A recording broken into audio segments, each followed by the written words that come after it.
What's going on, man? Welcome back to the basement. I'm Ron, and today we're going to take a break from talking about all the free agency news that's been happening this week to dive back into this rookie class. Today, we're going to talk through my top 10 Dynasty rookie running back rankings for 2024, a class that's not all that exciting and over the top. But not every class is going to have a Bijan or a Saquon. And on top of that, we just saw last year Kyren Williams turn in, 20 points per game as a day 3 pick. There is plenty of value to be had in the crumbs when it comes to this class. We have a lot of notes. We're going to tier the running backs. We're going to do the whole thing. So as always, if you enjoy, make sure down below, subscribe, leave a like. Let's go. Stones, like this froze, ice cold, ice around my body like I'm frozen. She gon' let me. Now, before we get into the exact rankings, I want to take you through my running back model, which, by the way, you can find it on Patreon, patreon.com/Ron Stewart. I have my rookie rankings all posted there, my Dynasty rankings posted there. I'm working on a Dynasty rankings update for free agency now. We have all this news we have to kind of adjust to. But then on top of that, you get what my model thinks of these rookies, and you just get a ton of information all in the Patreon, patreon.com/Ron Stewart. You can find that in the comment section and the description down below. Now, the reason I want to talk through the running back model is because we're fresh off of the combine a couple weeks ago. All the numbers are fresh and inputted in there. And throughout this entire video, we will be referencing the model. So when we talk through running backs and the prospect model I use to predict fantasy points per game, the combine actually matters a ton, and athletic testing matters a ton. Whereas usually, with wide receivers, it's not as big of a deal. Where if we look through the inputs in my prospect models, 6.8% of the RS grades, Ron Stewart grades, my prospect model, 6.8% is athletic testing for wide receivers, whereas for running backs, 17.5% behind just the tight ends. Now, we can even see that not only is relative athletic score great for running backs, which is just, your 40, just like an all-encompassing composite grade of your athleticism, but also speed score is amazing. So here's what relative athletic score does for points per game in a player's first 3 years. About a 0.03 R squared. That's not great. That's like a 3% correlation. Not really all that great, but we can see here speed score is almost double that at like 5 to 6%. Speed score is great for running back. Relative athletic score is great for running back. It all matters. Now, when we talk about the model itself, we have a bunch of components. And I feel like I'll just share this with you guys just to be transparent about what is actually going on within the model itself. But the components are draft capital, about 25%. Athleticism, so RES and speed score is about 17.5%. SRS, so that's just like your quality of your team and the schedule you play, right? Like, it's, of course, good if you put up like 2,000 yards at a school like Buffalo, but putting up like 1,000 at a school like Georgia where you're competing with other 5-stars and you're playing versus the SEC, that's a big factor. Then we have adjusted yards per play, which is essentially kind of like receiving yards per team pass attempt, but it's instead like the running back version. It skews towards receiving yards. You get times 2 receiving yards plus your rushing yards divided by total plays. How much of the volume on the offense are you occupying? And then how efficient are you on that volume is kind of encompassed by that. Early declare and draft age is about a 7.6%. Rushing yard market share, about 6%. Receiving yard market share, about 6%. Receiving points per game, so that's just, your fantasy points per game in the receiving game, about 4.5%. And then breakout age and breakout year, at what point did you break out early? 4%. And then we have some multipliers as well. Lance Zierlein has great running back grades. Based on that, you can boost your score. Graham Barfield's yards created, that's actually coming back this year, which is huge. If you get a certain score in that, you can multiply your grade and get a nice little boost. And then on top of that, you have relative athletic score where if you hit a certain prerequisite grade plus the athletic score, you can get a multiplier when it comes to that. Now, this is all good and well, but let's see what kind of it looks like in practice. Now, this is the 2018 through the 2021 class sorted by RS grade. Now, RS grades they take all those components that I just listed, and it spits out a grade of 0 through 10 based on your likeliness to hit a top 12 running back season and your ability to score points per game in years 1 through 3. So you can see here, we have the list to our left, and then we have this chart here that divides the hit rate buckets among the RS grade. So the numbers of the RS grade doesn't really matter itself, right? 0 through 10. It's really more so landing in the buckets, right? Where Saquon Barkley was legendary. Anyone in legendary has a 100% hit rate of hitting a top 12 point per game season. They average about 19.35 points per game in their first 3 years. Then you have elite. Anything over a 7.99 is elite. These players have an 83% chance of hitting a top 12 season. A lot of them are studs, right? Like Travis Etienne, Jonathan Taylor, Nick Chubb.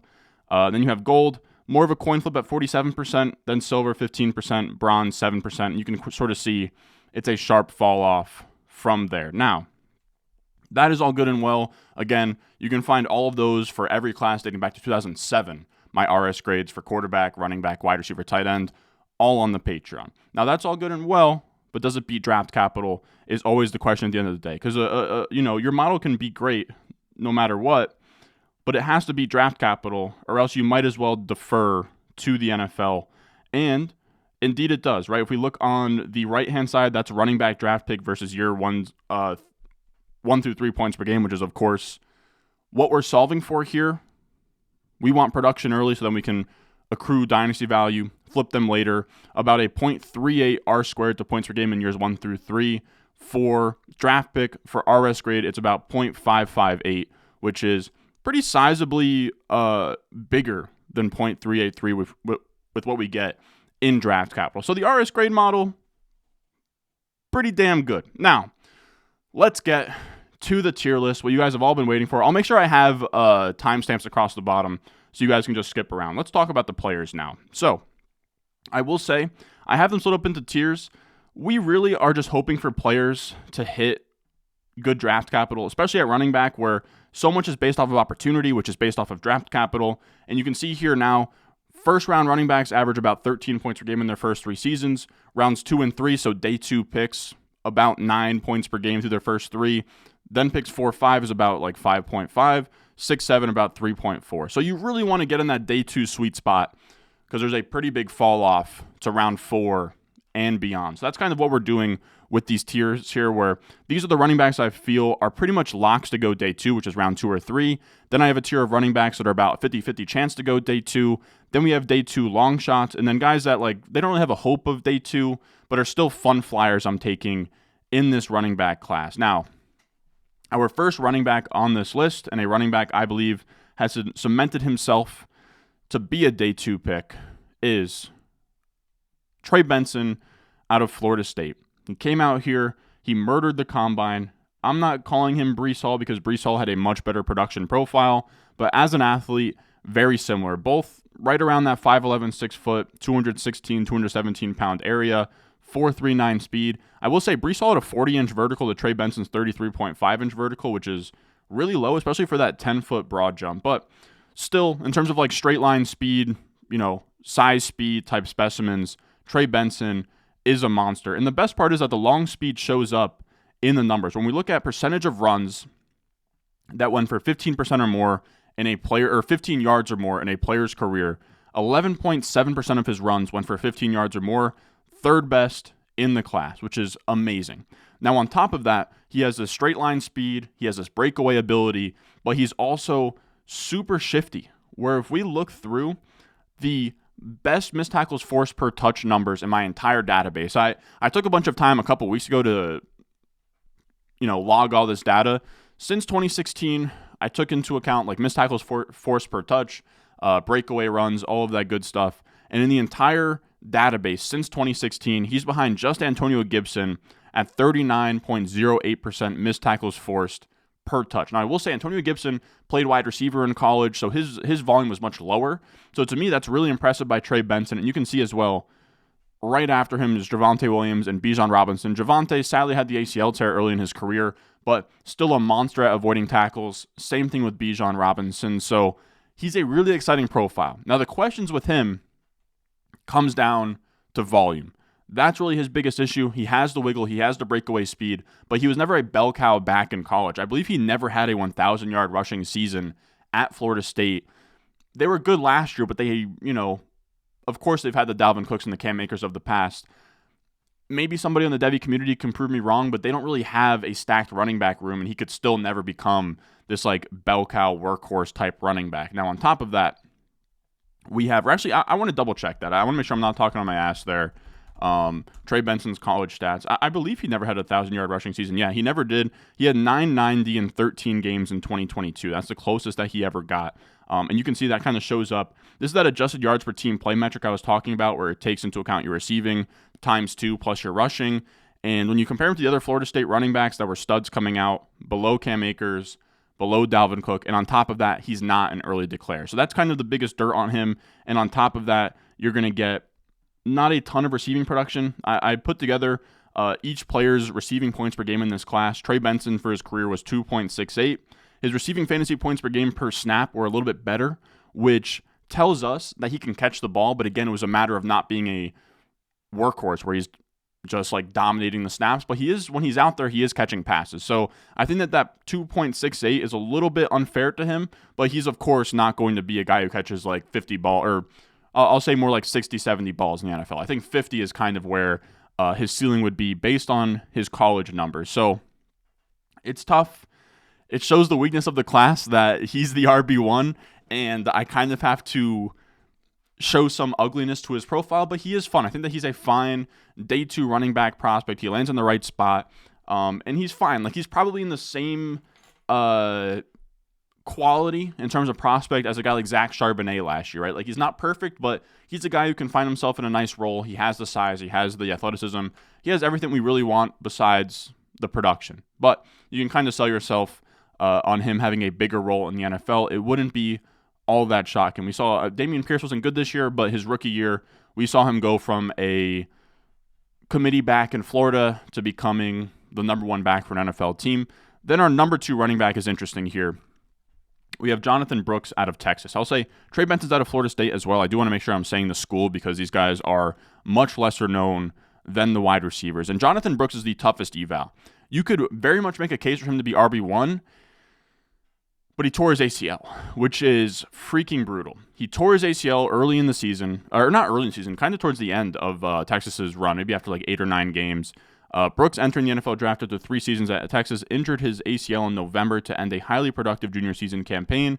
Brooks told reporters at the NFL Combine that his recovery is ahead of schedule and that he should be ready to roll come training camp. It seems like a rosy injury assessment. But a running back needy team could take a chance on Brooks and let him get fully healthy before deploying him in camp or the preseasons. Brooks, 20, averaged a hefty 6.2 yards per carry on 238 carries at Texas over 3 seasons, scoring 15 rushing touchdowns over his 18 final games. Now, I will say, it is good that he's 20. He's very young, which is nice for his bounce back from the ACL. But the scary part to me is when I'm drafting a running back in Dynasty, or when I have a running back in general that I'm either acquiring, I'm competing. And the issue is that he's not a contending piece because he's going to be fresh off the ACL, which, say what you want, outside of Breece Hall, or even with Breece Hall last year, I was begging you guys to draft him. I was begging everyone to draft him. People were very scared of it because of the ACL tear, and for good reason. Most running backs coming off of an ACL tear are a shell of themselves in that first year back.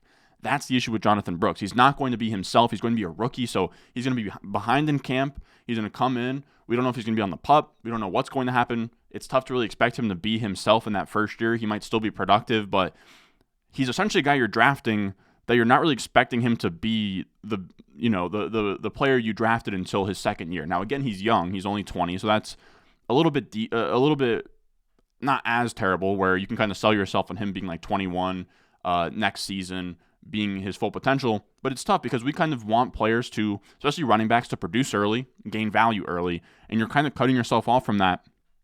And you're not wasting a year, but we know running backs have a short shelf life, where this is really good data from Ryan Heath here, where you can see the life cycle of a running back is pretty short. Like, we know the stories with like Todd Gurley and the David Johnsons and the Le'Veon Bells. You only have so many years to be good, and when you're already sacrificing one of like maybe 6 to 7 like truly prime years, that's another thing to definitely think about. And on top of that, we have his breakouts by career graphic here. Most breakouts happen in a running back's first year. So when you cut yourself off from like a year 1 breakout and you cut yourself off from a little bit of his prime production, it is tough. And again, I don't like, if I'm a rebuilding team, I don't really want to draft a running back off an ACL. It's just like, it's very rarely like an amazing investment. Like, sometimes it is. Like, if you invested on ETN after his what the hell was it? It was like it wasn't patella tendon, but it was something like the bridge of his foot. It's going to bother me that I can't think of what that is, but it was the bridge of his foot. He like broke it or whatever, and you could buy him really cheap, and then he bounced back. But then you also have the other players like Cam Akers. He never really gave you anything great. Same thing with J.K. Dobbins when he tore his ACL before the Achilles. Like, it's not the best investment is what I'm trying to say, and it's a little bit of a crossroads where if you're rebuilding, he's like I'd rather kind of just draft a running back, in like a rookie draft, and then if you are contending, I would just rather use the pick I could use on Jonathan Brooks on someone that can score points like a Tony Pollard. And I don't even really like Tony Pollard. I just mean like any running back in that area, whether you want to say like Josh Jacobs, Pollard, I don't know what Derrick Henry's trading for these days, just something like that where a guy would be slanted towards 2024 production. Now, outside of that, as a pure prospect, outside of the ACL stuff, he is really, really fun. Where we look at his elusiveness rating, again, since 2016, he has one of the highest elusiveness ratings in my entire database. If we look at just day 2 picks, it's Antonio Gibson, Bijan, Javonte, Tyjae Spears, Trey Benson, who we just mentioned, then it's Jonathan Brooks, and then the other day 2 picks are Travis Etienne, Kenneth Walker. 150-plus elusiveness rating is really, really solid. Just means, how good is his wiggle in the open field. He is a playmaker. He's a receiving threat on top of that, where you can see here, 3.87 receiving points per game, pretty damn good. 0.134 receiving fantasy points per snap as well.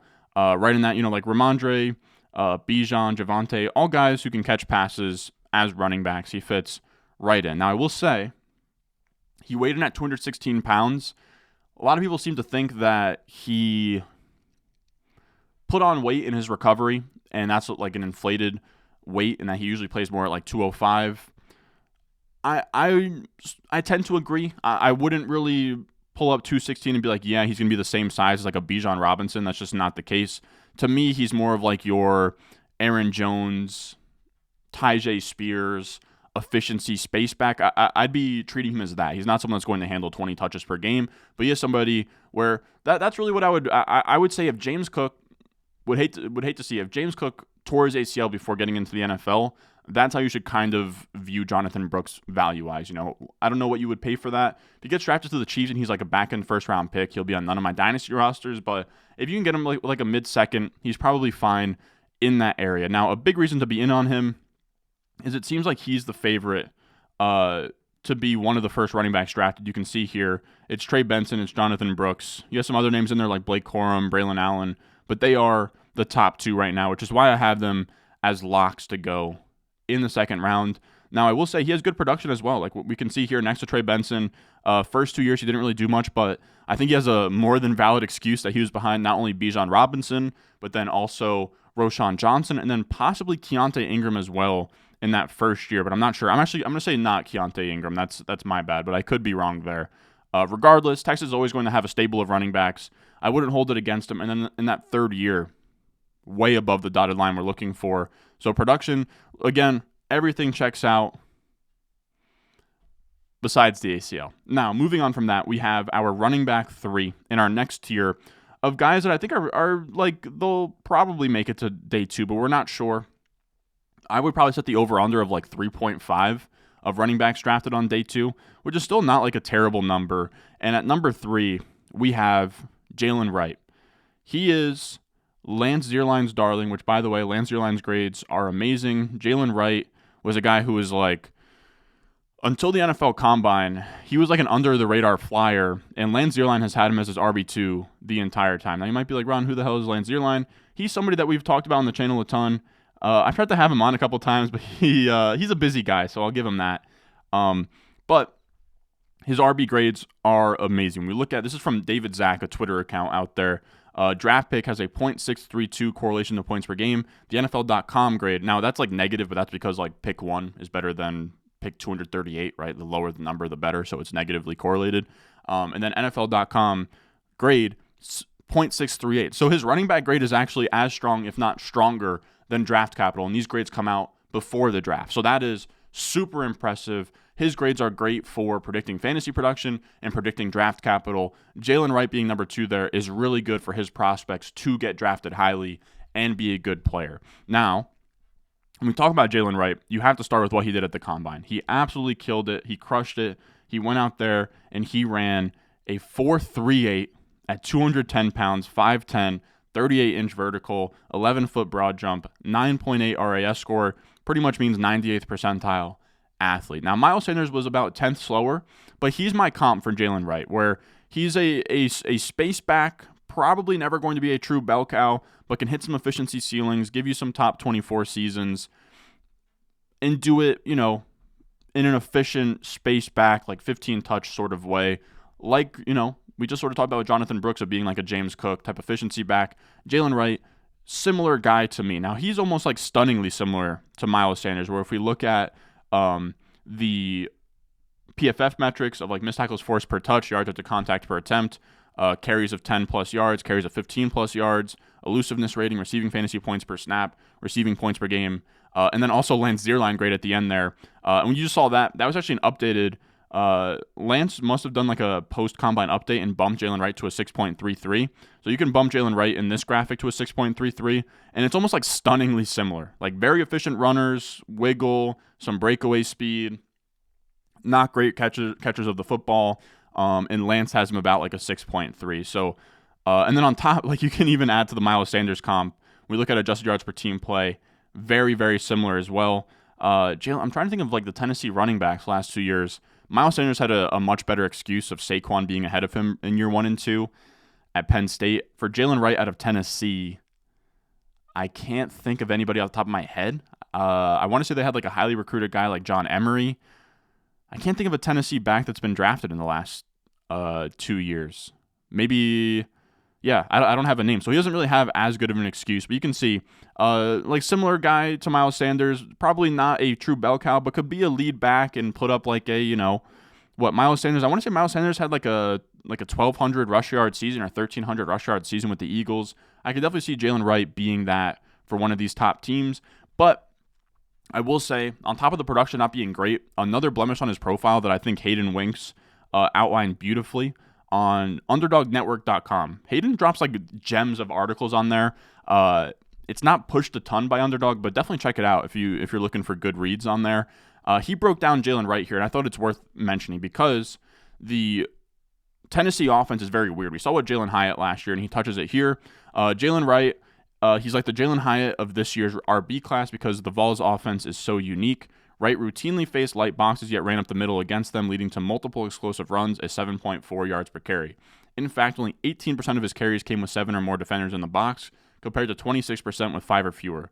Insanity. It's crazy. He had more runs versus boxes of 5 or fewer than heavy boxes because they spread things out so much on Tennessee. On film, he plays with an upright style but can run past angles with ease. He has a decent jump cut in the open field, but Wright doesn't play with a lot of violence, can be indecisive with his vision, even though most of his runs are up the middle based on Tennessee's scheme. Wright has the traits of an off-tackle runner with capabilities on passing downs. He caught plenty of quick-hitting swing passes against man coverage linebackers, saw a few screens as a wide receiver, and was fine enough in pass protection. His traits excel best with space to work with, potentially limiting his overall volume in the NFL. I think Ronald Jones is another decent comp as well to Jaylen Wright. So he's not all that exciting because we don't really know what his ceiling looks like, but, I think he can be a serviceable running back in the NFL and be in the mix fantasy-wise for certain stretches of his career. Now, our next player we're going to talk about, and I hate bringing up recruiting profiles in these because I know you guys don't like it that much, but I think it's worth mentioning with Marshawn LLoyd, running back out of USC, double entendre USC. He went to South Carolina, and then he transferred to USC. Now, he was a very highly touted recruit. If we look at his recruiting rankings from that year, you have Bijan up there, you have Zach Evans, who knows really what's going on with Zach Evans, you have Tank Bigsby, and then you have Marshawn LLoyd, 4-star recruit, went to South Carolina, had a ton of hype coming in,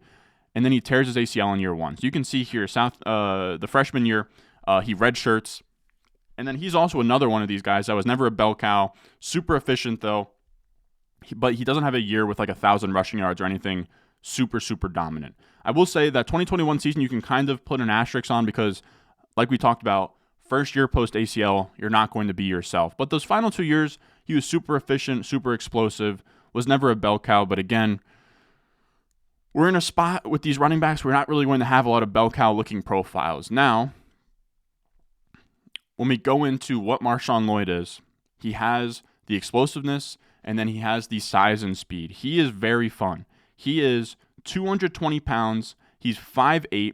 Like I compared him to Doug Martin. He has this almost like muscle hamster type build where he's also, 5'9", 220, 25 on the bench, runs a 4.46. So we're talking 4.4 speed, 220 pounds, strong. And that's the kind of stuff you're going to get with highly touted recruits. A lot of these guys who are 4 and 5 stars are man amongst boys in high school, and that carries with them. They are just special athletes.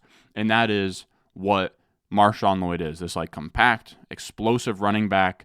And you can see that with his numbers as well. When we compare him to the top 5 running backs in this class, his missed tackles forced per touch, despite being 220 pounds and 32.7 BMI, super thick. Really good missed tackles forced per touch, fine yards after contact per attempt, second best percentage of runs that go for 10% or 10 or more yards. And then he has the second best rate in this class of runs that go for 15 or more yards, 124 elusiveness rating, all amazing. And then the receiving points per game at 2.93 isn't terrible. It's more than Trey Benson, it's more than Jaylen Wright, but comfortably below Jonathan Brooks. So we can kind of see if it all comes together. You can kind of squint and see it where he's 220 pounds. On a per snap basis, he wasn't a terrible receiver. He's explosive. He gets breakaway runs. So you can kind of see it all. There's a lot of buzz right now that scouts absolutely love him. It wouldn't shock me at all if he went day 2. But again, the downsides, was never a true bell cow. He is 23, so he's a little bit old. It's going to be tough to gain a ton of value with him in Dynasty. And then on top of that, he has that ACL tear as a freshman. So some medical history when it comes to that. Now, our 5th running back here we're going to talk about is Blake Corum out of Michigan. He's an interesting one. He's not super sexy, but I do like him. I think in years past, I wouldn't have liked Blake Corum much, but he is someone who's going to get drafted highly. He is somebody that I think NFL teams are going to absolutely love. Right now, he is projected to be the 3rd running back off the board. He gets what's blocked. Again, he's not like the sexiest running back in the world, but his college career is very decorated. He played at Michigan. He went down as the all-time record holder for touchdowns at Michigan, I believe, or all-purpose touchdowns at Michigan, which is really impressive just considering how long that program has been around and how good they've been for a long time. But you can see here, the last 2 seasons, 1,400 rushing yards, 1,500 yards from scrimmage in 2022, and then this past year, 1,300 yards from scrimmage and 28 touchdowns. They win a national championship. He has been amazing every step of the way. Now, when you look at that, you're like, back to back. He's had 1,000 yards from scrimmage, and he keeps scoring more and more touchdowns every year. Why is he not like the consensus running back 1 with all this production at such a big school? Here's where it is. He doesn't have a lot of wiggle, which is a little bit concerning here. If we look here at the running backs we've talked about so far, minus Marshawn LLoyd, he has the worst missed tackles forced per touch, the worst yards after contact per attempt, the worst 10-yard carry rate, the worst 15 yards or more carry rate, the worst elusiveness rating, and then he's not really a pass catcher. So that's a bit of an issue. But you can certainly tell yourself a story with Blake Corum. He had a meniscus injury, or dang it, I didn't mean for that to say ACL tear. I have a different picture here that doesn't say ACL tear, so I think that was a mistake. Damn it, that's it again.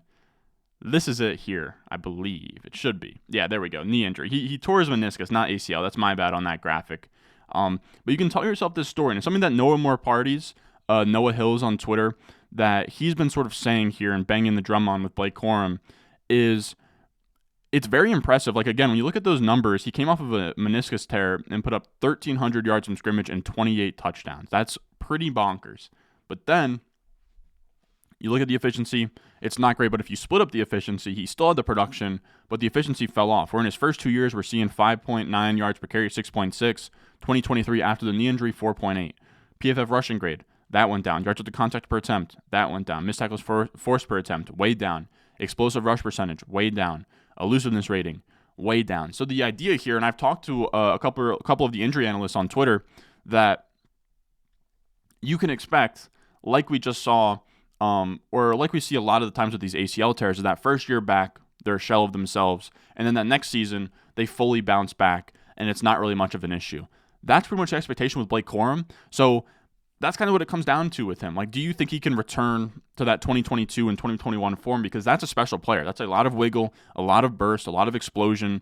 Whereas 2023, he was more of a compiler.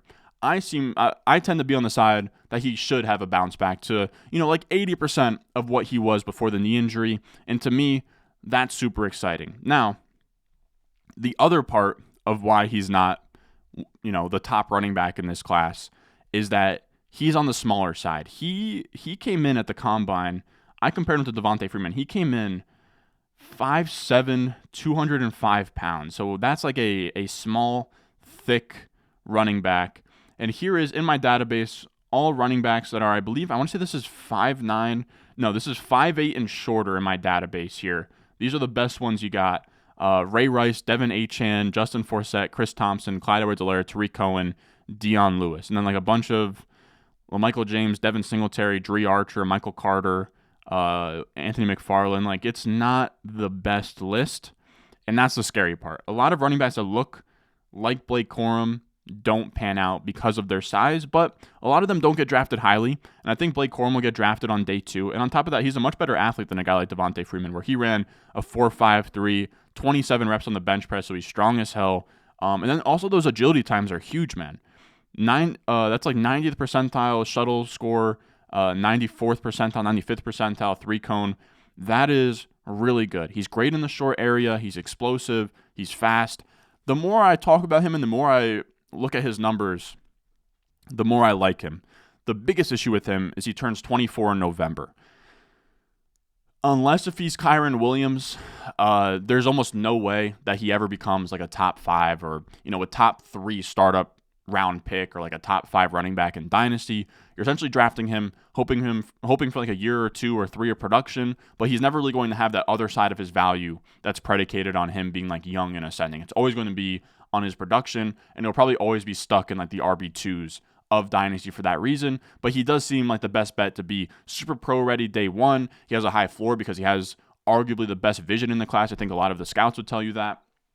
So he's fun in that he's like a really high floor guy that I think can produce right away and give you good points. Like if you're a contender and he's there in like the mid to late second, I think he's a great pick for those types of Dynasty rosters. Now after that, we have our day 2 long shot tiers. These are guys, I think that they can sneak into day 2 if a team really falls in love with them, but for now I'm going to kind of project them as day 3 guys that are the upper echelon of your day 3 guys. And first up, we're going to talk about Braelon Allen. Braelon Allen is very interesting.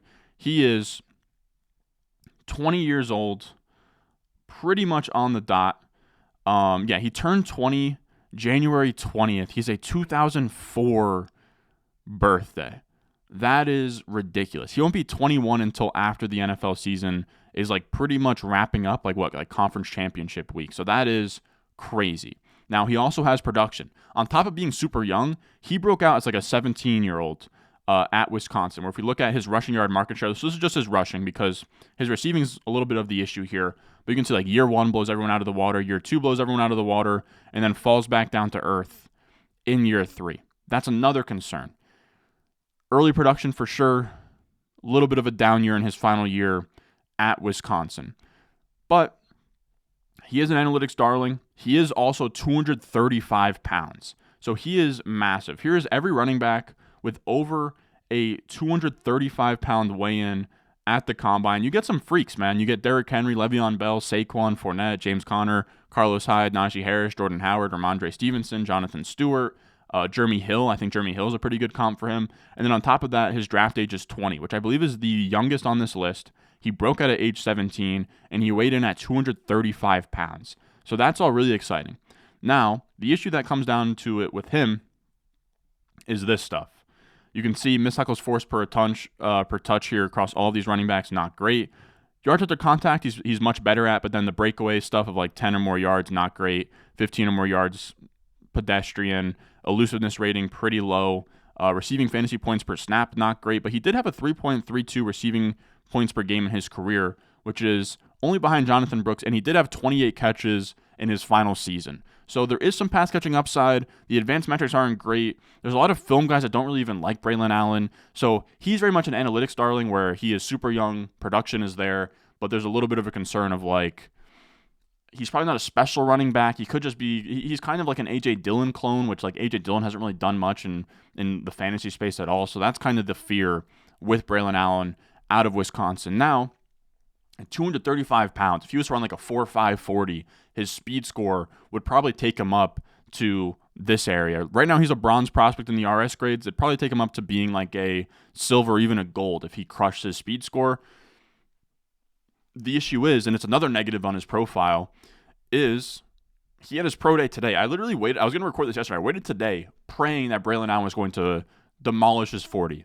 He opted out of it. He opted out of it at the combine. He opted out of it at a pro day. At this point, I think that he's scared to run it. He might be a guy who runs a 4.7, so that's another ding on his profile. And why have him as a day 2 long shot? I think at this point, because he didn't test, because he didn't run, he's going to be a day 3 pick. I don't really know what he's thinking in that department. He didn't even do the bench, which again, at 235 pounds, he could rep it out a ton. So I don't really know what his strategy is. Maybe he has, I don't know. Maybe I put the tinfoil hat on and say that he already has a commitment from a team or two, saying that if he's there in the 3rd, they'll take him. But I would be shocked. So that's where I have Braelon Allen. In the past, I'd have him much higher than this. Again, I'm telling you guys, if he got day 2 draft capital, I think my model would have him maybe RB1, the RS grades, but there's certainly red flags. Again, the descriptive stuff of like breakaway ability, missed tackles forced, not great. Doesn't catch many passes, ducking all of the testing across the combine and his pro day. So that's all I have Braelon Allen for now, RB6. Now, this one is a running back like Braelon Allen that was man enough to run it, and you could certainly say maybe he shouldn't have ran it. We have Audric Estime, super fun profile. He's another one of these guys where I think in years past I would have buried him in my rankings, but I have a hard time doing so.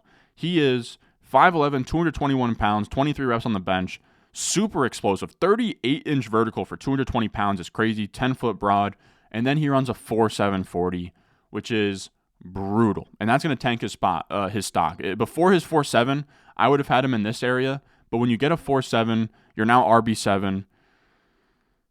It's pretty brutal.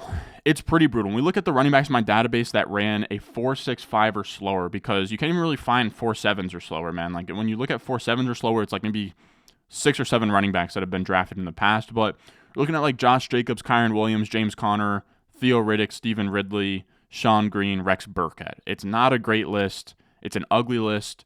Josh Jacobs, technically his pro day number was 4.64, and I think I adjusted it here when I logged it, so you can even take him out of it if you want. So it's not a high hit rate bucket to be in. You know, if you only go to like 4.7 or slower, you're looking at, I think that, yeah, Rex Burkhead's like the best running back who's ever ran a 4.7 or slower. So that's trouble, you know, that's trouble. But we've grown. You know, in the past, I would have seen that and just been like, okay, like this guy, I would have just dropped him all the way down in my rank. It's just like, I'm not really even going to take that seriously. But the reason I still have him at RB7 is because his metrics suggest that he's faster than that. And I have to believe that some guys just aren't good at running the 40. They're not tested. You know, so a lot of these guys ran track in high school. I imagine Audric Estime was not. When you just look at his build, I imagine he was more of, you know, like a shot put javelin type of guy when you look at his build. But like, he is somebody where if we look at just explosive runs, so this is running backs that ran a 4.6 or slower since 2016, sorted by their explosive run rate. So runs of 10 or more yards since the 2016 class. He is 5th on this list of running backs that are 4.6 or slower, sorted by their explosive run rate. So despite being slow, you know, with that 4.7, he is still at that 19% plus explosive run rate, which is really good. He's in there with Ramondre Stevenson, Josh Jacobs, Devin Singletary, and Trey Sermon, not great, but then also Kareem Hunt. You're not going to have a perfect list here because Estime is likely a day 3 pick. But you still have like other hits in here. We have like James Conner a little bit towards the top. Of course, you can be a David Montgomery, and it doesn't really matter. But I think it is good for him that he's in this Jacobs, Stevenson, Kareem Hunt range of slow testers, but guys who were explosive during their college careers. Now, we can also look at how he stacks up against the running backs we've talked about so far, and he stacks up well. Like for a big back, again, 221 pounds, 28% missed tackles forced per touch, not amazing, but he's the only other running back besides Brooks on this list with a 4 yards after contact per attempt or better on this list. He has, behind just Jaylen Wright, the highest rate of 10 yards or more carries. His 9.1% 15-yard or more carry runs isn't terrible. Over 100 elusiveness rating at his size is crazy. And then the receiving numbers is where he needs work. He's not going to be a catching back. He's not going to be a receiving back, but he is young like Braelon Allen. He will be 20 years old on draft day. So there's a lot of reason to like him. And then even if you want to take out like your film goggles, we have GPS tracking now. Shout out Real Analytics. They're great. I believe that they called out Quinshon Judkins. If you're a Devy guy, you know who that is. And I think that they were really high on him because of his like in-game athleticism, in high school. They are really cool in terms of like the tracking data they have, and they have Estime tracked in or clocked in at 21 miles per hour on an 80-yard touchdown versus, I believe that is NC State. Yeah, so 21 miles per hour is no joke. I really do think he's just not a track guy. I really am not sold that he is 4.7 slow. He broke away way too much in college, had way too many chunk plays. The only real issue is the pass catching, but I tend to sort of comp him. I kind of like a comp of like early career Josh Jacobs, where his first year with the Raiders, he had 1,300 yards from scrimmage, 7 touchdowns, just 20 catches. That's kind of what my expectation for Estime would be if he ever saw a lead role, where he'd have like over 1,000 rushing yards, 5 to 10 touchdowns, and then like probably like a 20 catch ceiling, but that's still fine. He did have 17 catches in this final season with Notre Dame, though. Now, our 8th running back on this list, out of Oregon, Bucky Irving. He's another really huge faller. He could have easily been in this range. I could have talked myself into him being as high as like RB3 or 2.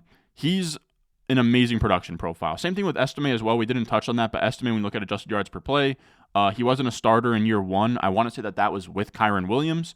Year 2, almost at the dotted line. Year 3, second best among some of the best producers in this class, next to Bucky Irving and Jonathan Brooks. Now you see, it says Marquise Irving. That's Bucky. Bucky, he goes by Bucky or Marquise. There's some of these backs in this class that have like 2 names. Same thing with the Kentucky kid, Raymond and Ray Davis. Same dude, just different ways of saying their name based on preference. But Bucky Irving has basically, he has maybe the best production in this class. You can see year 1, right by the dotted line. Year 2, above the dotted line. Year 3, above the dotted line. He produced all 3 years of college, especially in the receiving game, which is really exciting for him. Really good missed tackles forced per touch at 35.85%.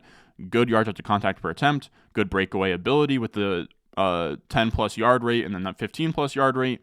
Great elusiveness rating at 136.7. Receiving fantasy points per snap, best on this list. Receiving points per game, best on this list. 21-year-old, early declare. Beautiful production profile. So what's the holdup? He tanked his stock at the combine. You can't be 192 pounds around a 4.55 and have a 29.5 inch vertical. That is really, really bad. So he takes himself from, like potential James Cook, Devin Achane, to now being more of like your high floor. Like I would have him in the same bucket as like, I comped him to like Justin Forsett. Justin Forsett was fun. He was never, I think he had like 1 year as a dead zone back, but he was like a good receiving back in fantasy. You can kind of comp him to like your Deion Lewis's and Theo Reddicks and JD McKissick. So like, not the sexiest in the world, but guys who can still give you PPR value in fantasy. The starter goes down, they get the entire role. We've seen that work out before. So he's definitely one of your higher floor guys, good PPR plays. Day 3 projection, I will say his numbers are so good and he's an early declare that maybe a team likes him enough to take him on day 2. But if he does go day 3, I'll have him penciled in as like your run-of-the-mill satellite, Shane Vereen type back, which at a certain point in a running back class this bad, you do have to just kind of, decide for yourself at what point you're comfortable taking just like a high floor PPR back. And at this point at RB8, that is what I'm doing. Now, our last running back in this tier is another guy like Marshawn LLoyd, where we start with his recruiting profile, and it's Will Shipley out of Clemson. I've seen him on like TikTok highlight videos before, touted as like the next Christian McCaffrey. Of course, he's white, he catches passes, so that's always going to happen. But he was like 5'11", 210 pounds coming out of high school, 3rd best running back in this class behind just Trevion Henderson and Donovan Edwards, 2 guys who will be drafted next year. He's an early declare, 21 years old. He's one of the better bets to maybe sneak into day 2. Again, that pedigree, teams do really care about that. So he's right in that. Like, there's almost a tier break between, like, on this list here, between Marshawn LLoyd and Ray Davis. Everyone from Marshawn LLoyd and above, I think, have a chance to get drafted on day 2. Again, with Trey Benson and Jonathan Brooks being much bigger locks than the rest of them. Now, with that being said, he goes out in his pro day, and he tests really well. He didn't test at the combine, but Ray GQ, I guess, was watching his pro day. He came in at 5'11", 206 pounds, 4.44 40 time. That is perfect. That is exactly what he needs. Now you're starting to look like one of these efficiency backs. I'm not going to give him the Christian McCaffrey comp, but like a poor man's version of Christian McCaffrey. I will say each of his last 2 seasons at Clemson, he had 30 or more receptions, which is all great. He has a decent production profile where you can see him, freshman standout next to Braelon Allen. Braelon Allen and Will Shipley were like the big names of this class in Devy, and then they kind of started falling off where you can see Will Shipley goes from top 2 with Braelon Allen to then like hugging the line to then being the worst guy on this list among some of the top running backs in this class. So he had a pretty brutal final year. I will say Clemson's been brutal since Trevor Lawrence left. So that's the issue with him, is good early career production, bad final year, and then also not great like peripheral numbers, right? Like missed tackles forced, not great. Yards with the contact, not great. 10 yards or more rate, not great. 15 yards or more rate, not great. His elusiveness rating, worst on this list. And then he gives you receiving yards for fantasy points, or receiving fantasy points per snap, third best on this list. Receiving points per game, second best. So he's a receiving threat, early to declare, but outside of that, it's not great. It kind of depends on how you view him as a runner. These metrics would suggest he's not all that great. So I like the skill set. I like the early production. I like that he catches passes. I like that he's fast, but I don't know that he's going to ever be like a special running back or a lead back. He's probably more of like your, RB2 catches passes in a backfield. Now, our 10th guy is going to be in the flyer section. Again, this is somebody I don't think is going to go on day 2, could maybe flirt with day 2, but I'll have him at the top of the heap. You can put a bunch of honorable mentions in here. I'm fine. If you want to put Isaiah Guerendo in here, the guy who absolutely murdered the combine, go ahead. You can put Kamani Vidal in here if you want. He's a really fun running back. You can put Dylan Laub or whatever out of New Hampshire. He had like 60 catches in his final year. There's one other guy I'm missing too that I like as a late. Oh, Ray Davis, of course. Oh, Tyrone Tracy's fun too out of Purdue. He kind of looks like Antonio Gibson, but he's going to be like 25 this season. So he's another one like Corum where he's not really going to give you much value gain. I really, really like Isaiah Davis out of South Dakota State. It's just going to get it's just a matter of if he gets drafted high enough out of South Dakota State. But he started his career as a true freshman. He goes to South Dakota State, and he outproduces future 4th-round pick Pierre Strong. Remember, Pierre Strong a couple years ago came out and was a 4th-round pick out of an FCS school. Really, really cool. Now, that following year, as a sophomore, he gets hurt. That is, you can see at the top here, that is your 2021 season. He gets hurt. But actually, let's actually look at this one more time. I do want to make sure that we're all on the same page here. Isaiah Davis had 96 for about 800 yards and 10 touchdowns. Pierre Strong had 131 attempts for 707 yards. So, like 40 more attempts, 45 more attempts. No, maybe 35. I think 35 more rush attempts, 100 less yards, 7 less touchdowns. Isaiah Davis was the leading rusher on this team, despite having less attempts than a future NFL back that already had 2 years of senior on Isaiah Davis. Tell me that's not impressive. Then his second year, so that's 2021, he gets hurt. He's banged up. That's Pierre Strong's like true breakout. Then Pierre Strong gets drafted in that 2021 season. Then 2022 and 2023, it's the Isaiah Davis show. 1,400 rushing yards, 15 touchdowns, 1,500 rushing yards, 18 touchdowns. And then he gives you receiving too, where these final 2 years here on the bottom, you can see 21 receptions, 23 receptions the past 2 years. So 20-plus catches in each of his last 2 years. He outproduced a 4th-round NFL draft pick on South Dakota State in his first year, banged up year 2, just been an absolute monster the last 2 years. On top of that, his advanced metrics look amazing. Missed tackles forced per touch, 30%. Yards with the contact per attempt, highest on this list. Highest rate of 10 or more yard run rate. Third highest in 15 yards or more run rate.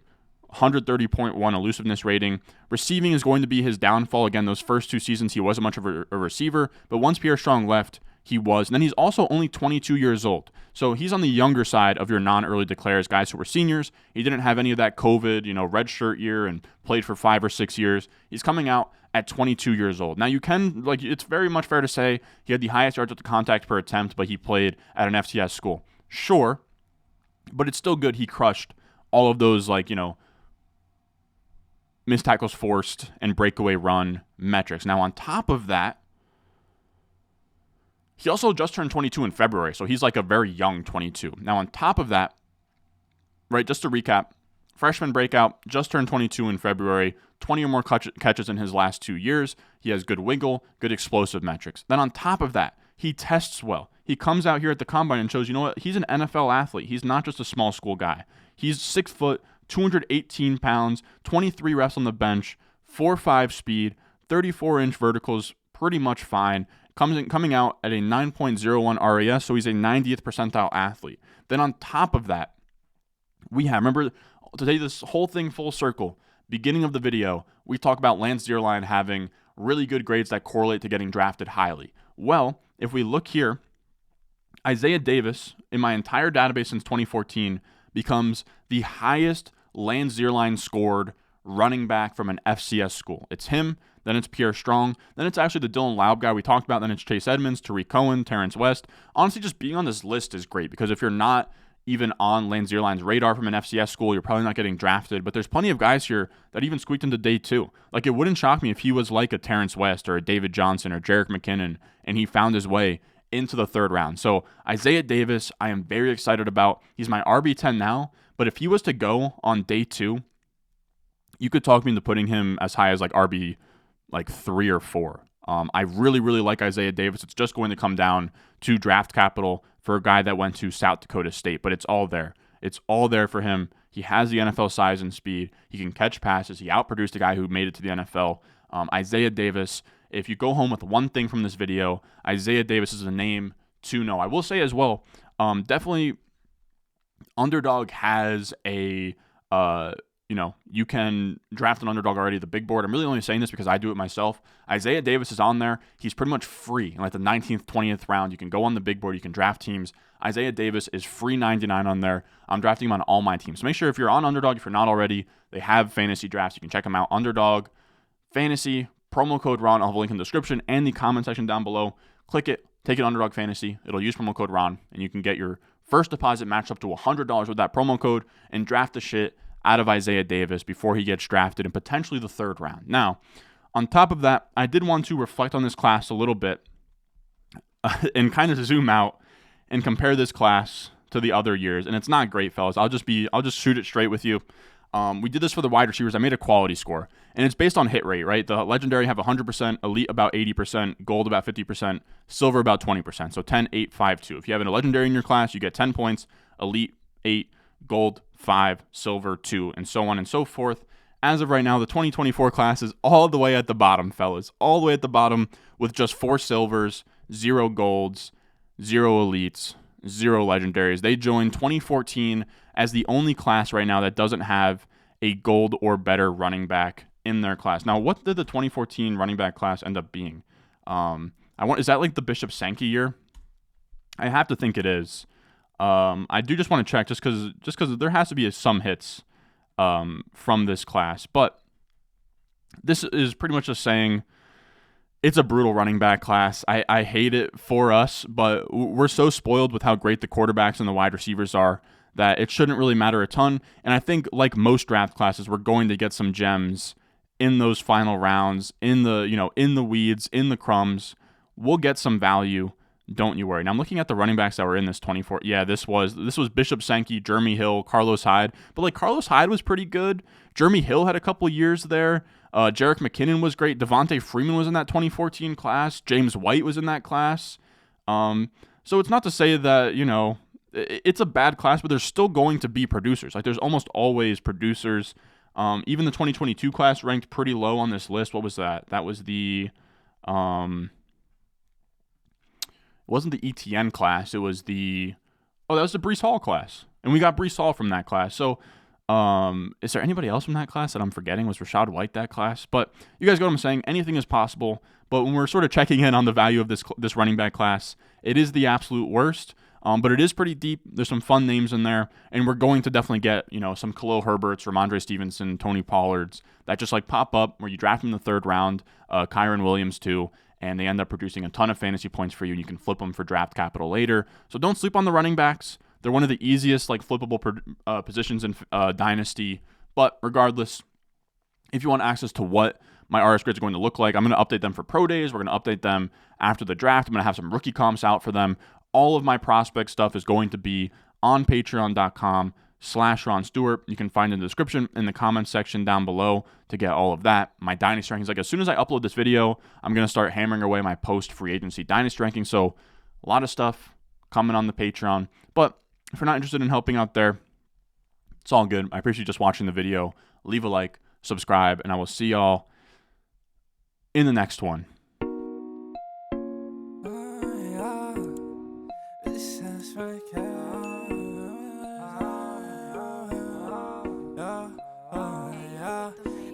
Stones, like this froze, ice cold,